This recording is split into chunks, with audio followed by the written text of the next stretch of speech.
गणानान्त्वा गणपतिगुं हवामहे कविं कवीनामुपमश्रवस्तमं ज्येष्ठराजं ब्रह्मणां ब्रह्मणस्पतान शृण्वन्नोतिभिः सीदसादनं प्रणो देवी सरस्वती वाजेभिर्वाजिनीवती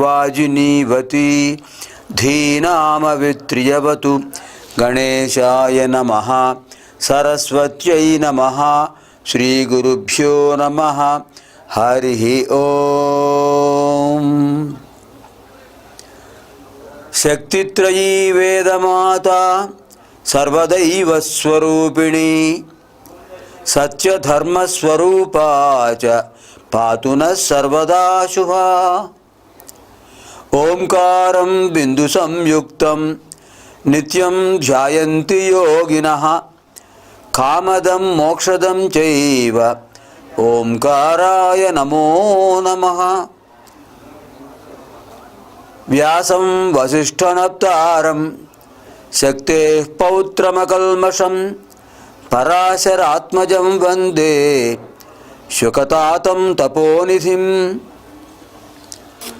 ओम प्रसार माध्यम द्वारा प्रसारीभूत भारतीय संस्कृति अंतर्भागे ऋग्वेद अध्ययन कार्यक्रमः इदानीं भानुवासरे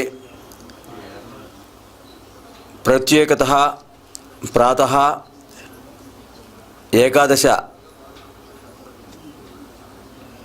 वादनात् सार्धैकादश वादनपर्यन्तं तथैव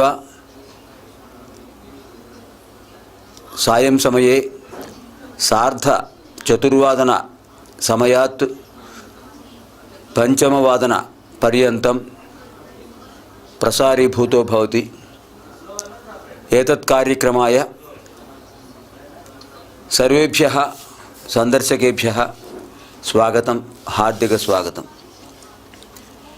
ఏసీటీ వారి ఓం ప్రసార మాధ్యమం ద్వారా ప్రతి ఆదివారం ప్రసారం చేయబడుతూ ఉన్నటువంటి భారతీయ సంస్కృతిలో అంతర్భాగంగా ఋగ్వేద అధ్యయన కార్యక్రమం ఈ వారం కూడా ప్రసారం అవుతూ ఉంది.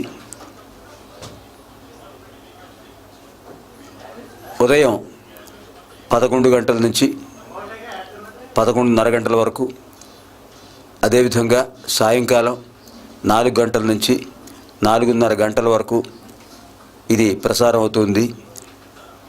సమయంలో మార్పును సందర్శకులు గమనించగలరని మనవి.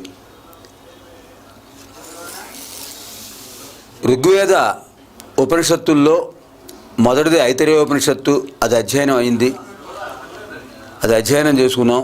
ఇప్పుడు రెండవది కౌశితకి బ్రాహ్మణ ఉపనిషత్తు. ఈ కౌశితకి బ్రాహ్మణ ఉపనిషత్తుల గురించి క్రిందటి వారం మనం ఉపక్రమణికలో కొన్ని విషయాలు తెలుసుకున్నాం. ఇందులో 4 అధ్యాయాలు ఉన్నాయి. ఈ 4 అధ్యాయాల్లోనూ కూడా ప్రజ్ఞానం బ్రహ్మ అనేటటువంటి ఋగ్వేద మహావాక్య వివరణ,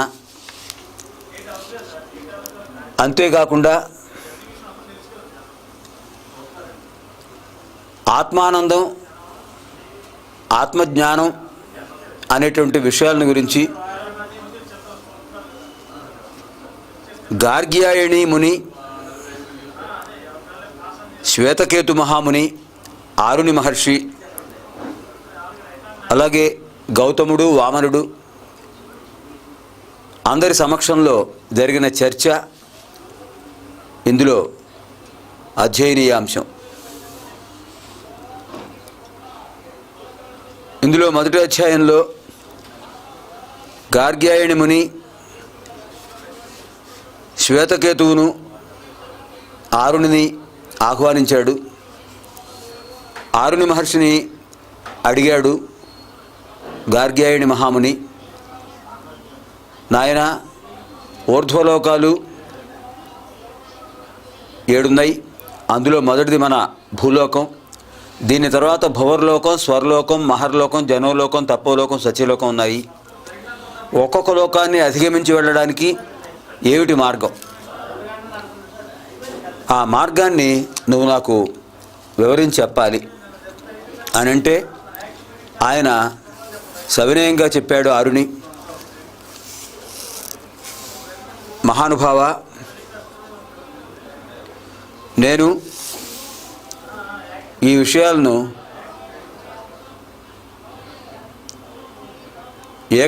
దృష్టితో ఏకాభిప్రాయంతో చెప్పడం కాకుండా మిగిలిన మునులతో కూడా చర్చించి చెప్తాను అని విన్నవించాడు. అలాగే ఆయన కుమారుడు శ్వేతకేతువు ఆయన కూడా అదే అభిప్రాయం చెప్పాడు. శ్వేతకేతువు కూడా తన తండ్రి గారిని అడిగి కొన్ని విషయాలు తెలుసుకుని మిగిలిన విషయాలు మహర్షులను అడిగి అందరం చర్చించుకుందాం. సామాన్య విషయం కాదు ఇది, బ్రహ్మజ్ఞానాన్ని గురించిన విషయం కనుక ఇది ఒక స్థిరమైన సిద్ధాంతాన్ని ప్రతిపాదించడానికి తగిన ఆధారాలు కావాలి కనుక ముందుగా మన అభిప్రాయాలు క్రోడీకరించి వామదేవుడు, గౌతముడు మొదలైన మహర్షులు కూడా ఉన్నారు, వారి అభిప్రాయాలను కూడా మనం స్వీకరిద్దాం, అందరం కలిసి ఒక నిర్ణయానికి వద్దాం అని శ్వేతకేతువు చెప్పాడు. తండ్రి గారిని అడిగాడు. ఆరుని మహర్షి అదే అభిప్రాయం చెప్పాడు. ఆ విధంగా శ్వేతకేతువు, ఆరుని ఇద్దరు కూడా గార్గ్యాయని మహాముని దగ్గరికి వచ్చారు. ఇందులో గార్గ్యాయని చెప్పాడు, గౌతముని అభిప్రాయం కూడా తీసుకోండి అని చెప్పాడు. గౌతముడు చెప్పినటువంటిది ఏమిటంటే, పుణ్యాత్ములు మొదట చంద్రలోకానికి వెడతారు, ఆ తర్వాత భువర్లోకం, స్వర్లోకం, మహర్లోకం అలా ఒక్కొక్క లోకాన్ని అధిగమిస్తూ వెడతారు. పుణ్యక్షయం అయిపోగానే, పుణ్యఫలితం అనుభవించగానే పైలోకానికి వెళ్లకుండా మళ్ళీ మానవలోకానికి వస్తారు. ముఖ్యంగా దక్షిణాయనంలో దేహాలను విడిచిపెట్టిన వారు చంద్రలోకంలో పుణ్యఫలం అనుభవించే వరకు ఉండి తర్వాత మళ్ళీ భూలోకానికి వస్తారు. వారి యొక్క కర్మ విశేష ఫలితంగా మానవ జన్మ కానీ మరో ద్విపాత్తు, చతుష్పాత్తు జన్మల్లో ఏవైనా వాళ్ళు పొందుతారు. ఆ జన్మల్లో వాడు చేస్తున్న పుణ్యఫలాన్ని బట్టి తర్వాత సోపానాన్ని అధిరోహిస్తారు, మరో లోకానికి వెళ్ళే అవకాశం ఉంటుంది. అలాగే ఉత్తమమైన మానవ జన్మ కూడా వాళ్ళు మళ్ళీ పొందడానికి అవకాశం ఉంటుంది అని గౌతముడు తన అభిప్రాయం చెప్పాడు. ఇంకా బ్రహ్మజ్ఞానం అంటే పరమార్థతత్వం, ఆ పరమాత్మ గురించి తెలుసుకోవడమే బ్రహ్మజ్ఞానం అని చెప్తూ శ్వేతకేతువు తన అభిప్రాయాన్ని చెప్పాడు. అథాత ఏకధనావరోధనం యదేకధన అభిధ్యాయాత్ పౌర్ణమాస్యాం వా అమావాస్యాం వా శుద్ధపక్షే వా పుణ్యే నక్షత్రే అగ్ని ఉపసమాధాయ పరిసమూహ్య పరిస్థీర్య పరియుక్ష్య పూర్వదక్షిణం ధ్యాన్వా వాచ్య శ్రువేణ వా చమసేన వా కంసేన వై ఆజ్యాహుతిర్జుహోతి వాంగ్నామ దేవత అవరోధిని సామే ముష్మాదిదమపి ఇదం అవరుంధా తస్మై స్వాహా ప్రాణో నామ దేవత అవరోధిని. ఇక్కడ శ్వేతకేతు చెప్పిన విషయం ఏంటంటే, లోకంలో ధనార్థులు ఉన్నారు, విద్యార్థులు ఉన్నారు, విభిన్న కామార్థులు ఉన్నారు. దేన్ని అర్థించేవాడు దాని మీద దృష్టి పెడతాడు. శుక్లపక్షంలో పుణ్యనక్షత్రంలో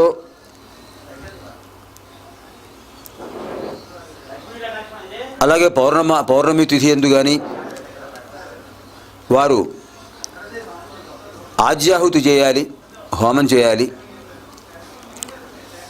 అలాగే అమావాస్య కూడా పర్వదినమే కనుక అమావాస్య నాడు కూడా, అమావాస్య ప్రత్యేకంగా పితృదేవతలకు ప్రీతికరమైన తిథి. ఆ రకంగా స్వాహాకారంతో హోమం చేయాలి. చేయడం ద్వారా దేవతానుగ్రహం పొందవచ్చు అని ప్రథమ ద్వితీయ అధ్యాయాల్లో విషయం మనం తెలుసుకుందాం. తర్వాత కౌశితకి బ్రాహ్మణోపనిషత్తు తృతీయ అధ్యాయంలో ఉత్తరాయణంలో ఉత్తరాయణ పుణ్యకాలంలో మరణించిన వారి విషయం ప్రస్తావించారు. ఉత్తరాయణ పుణ్యకాలంలో జన్మించిన తమ శరీరాన్ని విడిచిపెట్టిన వాళ్ళు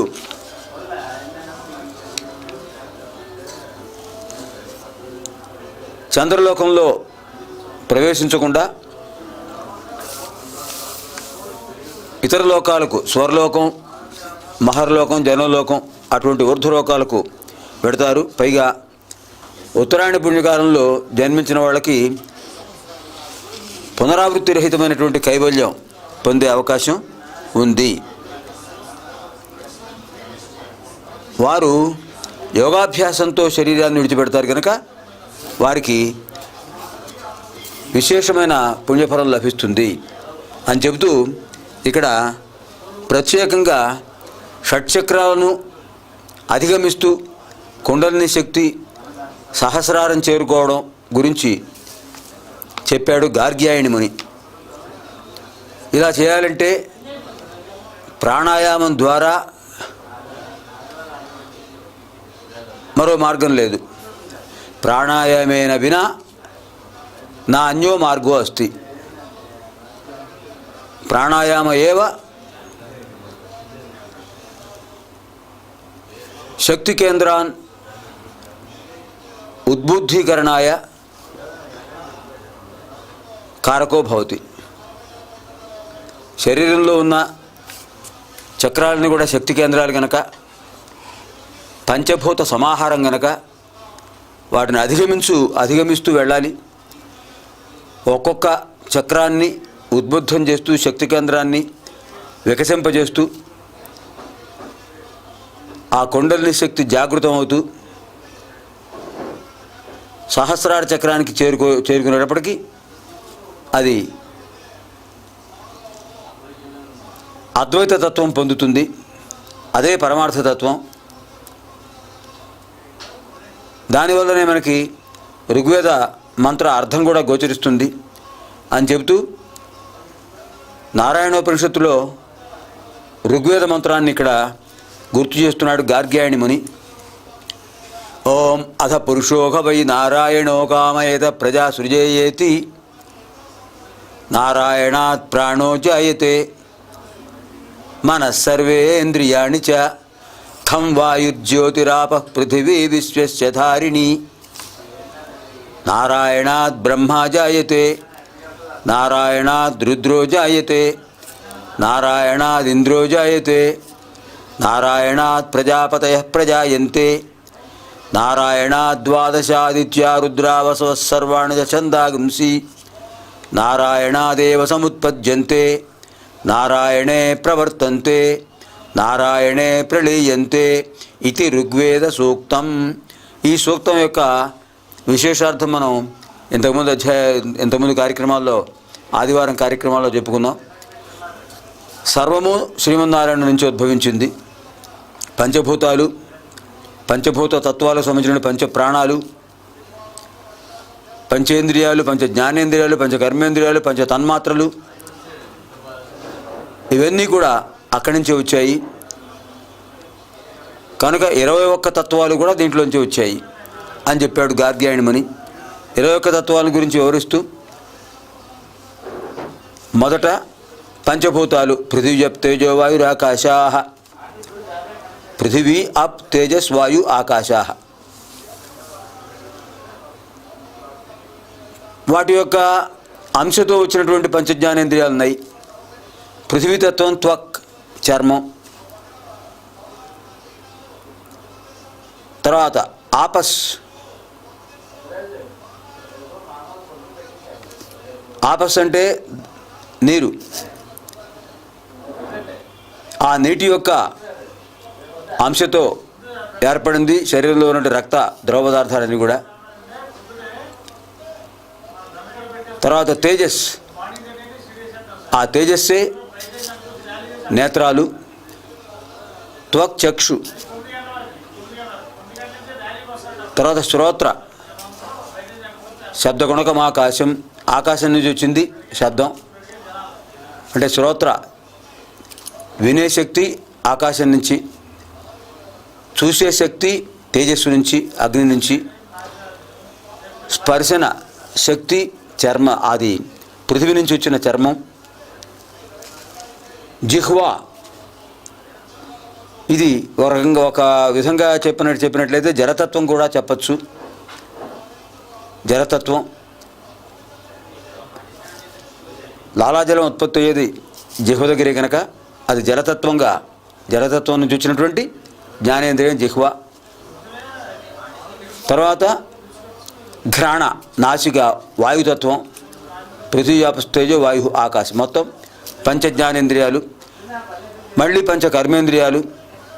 త్వక్ కర్మేంద్రియాల్లో వాక్ పాణి పాద పాయు ఉపస్థలు. పంచ తన్మాత్రలు, శబ్ద స్పర్శ రూప రసగంధాలు. మనస్సు, మొత్తం 21 తత్వాలు. పంచభూతాలు, పంచ జ్ఞానేంద్రియాలు, పంచ కర్మేంద్రియాలు, పంచ తన్మాత్రలు, మనస్సు. ఈ విధంగా 21 తత్వాలని కూడా బ్రహ్మజ్ఞాన సంబంధమైనటువంటి విశేషాలను అవగాహన చేసుకోవడానికి ఉపయోగిస్తాయి. వాటిని ఆ విధంగా సద్వినియోగం చేయాలి అని గార్గ్యాయని ముని చెప్పిన విషయాలు మనకి 3వ అధ్యాయంలో కనిపిస్తున్నాయి. వీటి ద్వారా చక్రాలు కూడా పంచభూతత్వానికి సంబంధించినవని మరో అంశాన్ని శ్వేతకేతువు చెప్పాడు. శ్వేతకేతువు తన తండ్రి గారు ఆరుని దగ్గర నుంచి తెలుసుకున్నటువంటి విషయాలని కూడా మనకి ఇక్కడ చెప్తున్నాడు. ఏమిటంటే ప్రాణాయామం ద్వారా కుండలిని శక్తిని మూలాధార చక్రం నుంచి ఒక్కొక్క చక్రాన్ని వికసింపజేస్తూ క్రమక్రమంగా ఆజ్ఞాచక్రానికి చేరి ఆజ్ఞాచక్రం చేరిన తర్వాత జీవాత్మను సహస్రార చక్రంలో ఉన్న పరమాత్మతో లయింపజేయడమే కుండలిని శక్తి యొక్క లక్ష్యము. అలా చేసినందువల్ల ఆత్మజ్ఞానం, ఆత్మానందం లభిస్తాయి. శాశ్వతమైనది ఆత్మానందం అని శ్వేతకేతువు చెప్పాడు తన అభిప్రాయాన్ని. కనుక ఇక్కడ చక్రాలు ఏ తత్వానికి సంబంధించినవి కూడా మనం తెలుసుకోవాలి. సరిగ్గా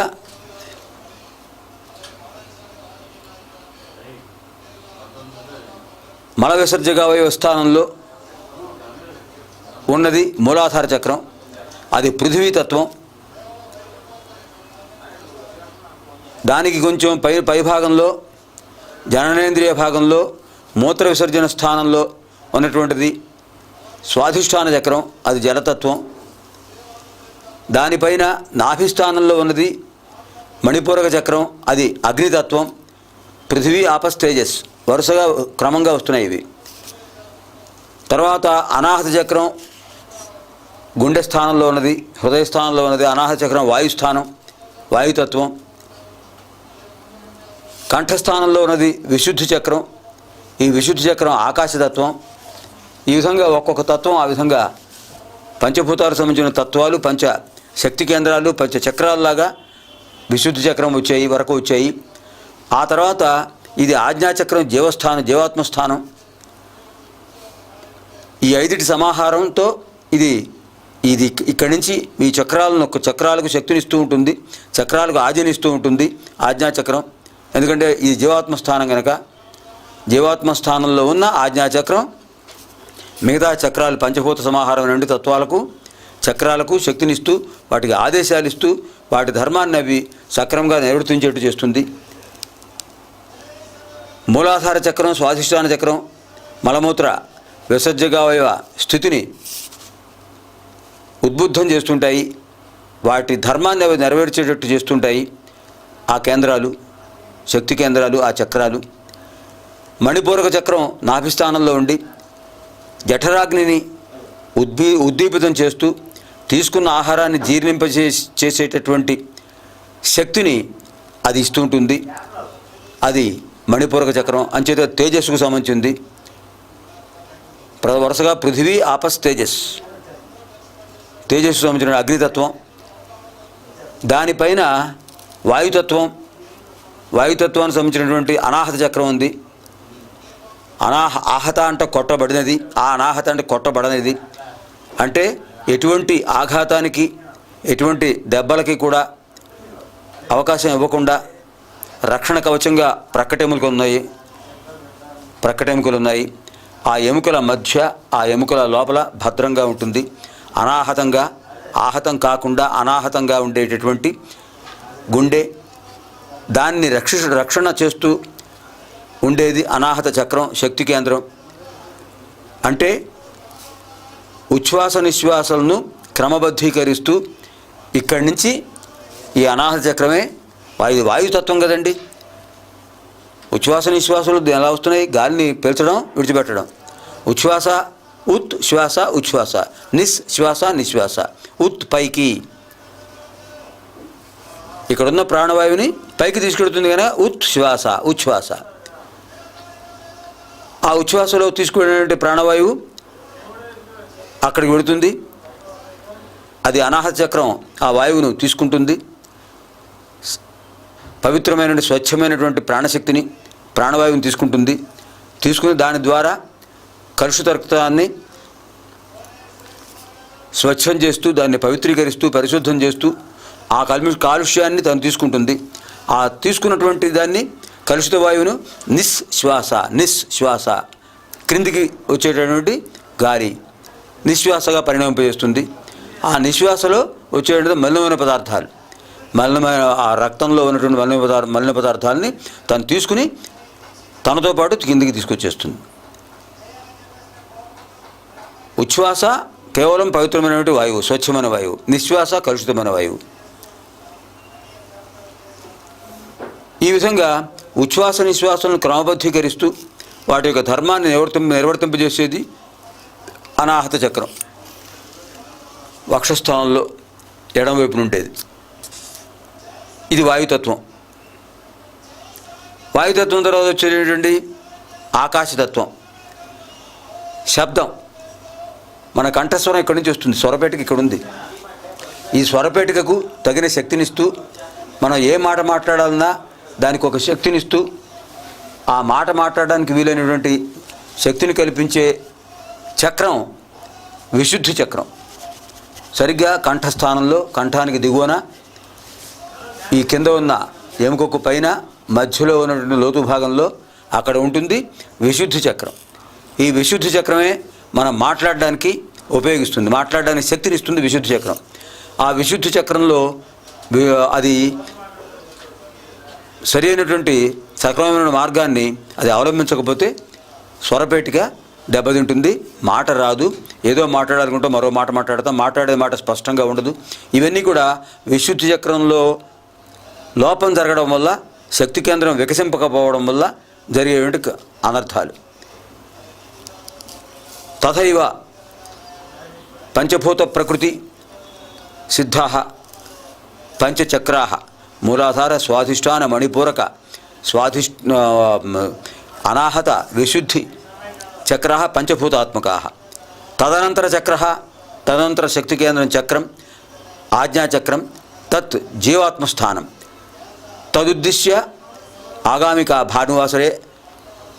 భానువాసరే ఆగామి కార్యక్రమే పునశ్చరణం కర్వామహై. తావత్పర్యంతం సర్వేభ్యః శుభం భవతు. ఓం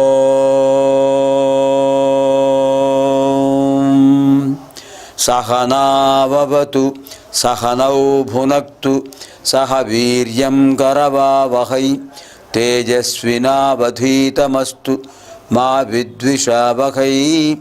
ఓం శాంతి శాంతి శాంతి.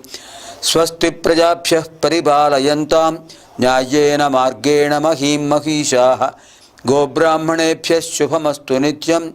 లోకాః సమస్తాః సుఖినో భవంతు. అసతో మా సద్గమయ తమసో మా జ్యోతిర్గమయ మృత్యోర్మా అమృతం గమయ. ఓం శాంతి శాంతి శాంతి. స్వస్తి.